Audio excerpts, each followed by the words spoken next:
I've always liked apples. How can you not? These are the traditional gifts of students to professors. In fact, I've even written a book about apples. Apple a day keeps the doctor away. Well, does it really? Believe it or not, this has been studied. We have a scientific paper about this, where researchers looked at a dietary survey in the US. People filled out, large number of people filled out the survey about the foods that they eat on a regular basis, and they were also asked questions about the number of apples that they eat. Now, I must say that with the questionnaires like this, there's always a little bit of an issue because people don't remember exactly. How can one have a good estimate of how many apples one ate during the last 6 months? And of course, people aren't always truthful on those surveys. They will report that they ate healthier foods than what they really eat. But in any case, they looked at the number of people who claimed that they ate apples regularly and compared them with those who rarely ate apples to see whether or not they had more visits to physicians. And it turns out that there was no significant difference. However, interestingly enough, the people who ate apples regularly had fewer visits to pharmacies. So that there is something there, maybe. And if this is true, if you can cut down on the cost of your pharmaceuticals just by eating apples regularly, well, that's a good thing. But there's always a but, isn't there, in science? What is the but here?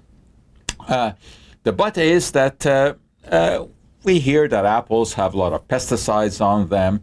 Well, of course they do, and today, because we can essentially pick up a needle in a world full of haystacks, we find residues.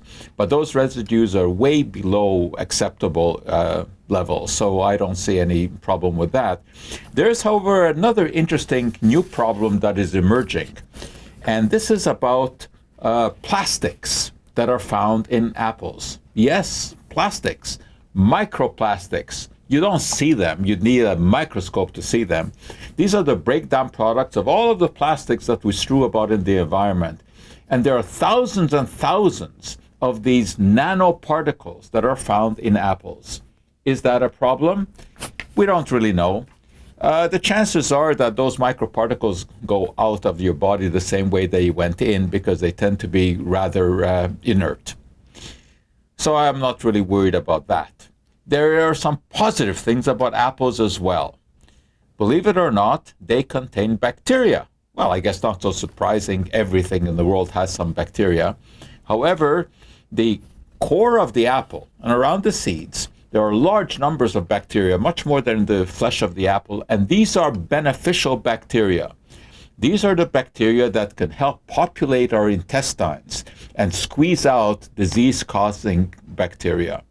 So one interesting thing, one conclusion that we can come to about eating that apple, and I better make sure I pick up one that is really edible here.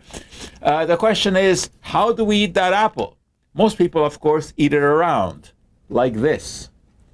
But given the fact that those beneficial bacteria are in the core and around the seeds, you know what is the best way to eat an apple? You don't eat it around, you eat it like this.